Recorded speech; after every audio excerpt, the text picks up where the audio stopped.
নমস্কার বন্ধুরা। হাওড়া টু দিল্লি 18ই আগস্টের তৎকাল টিকিট দেখছি।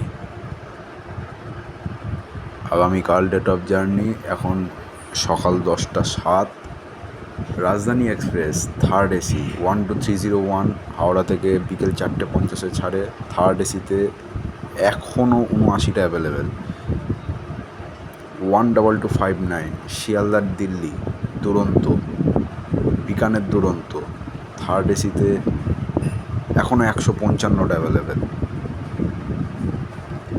কিন্তু বন্ধুরা, পূর্বা এক্সপ্রেস 12303 থার্ড এসিতে ওয়েটিং লিস্ট 20, এখন সকাল 10টা 7 মিনিটের মধ্যে ওয়েটিং লিস্ট 20, পূর্বা এক্সপ্রেস 12303। কিন্তু বন্ধুরা, Santragachi Anand Vihar terminus superfast express 22857 এখানে কিন্তু থার্ড এসিতে এখনও 20টা অ্যাভেলেবেল। নেতাজি এক্সপ্রেস দেখে নিই 12311, এখানে ওয়েটিং লিস্ট 12 চলে গেছে।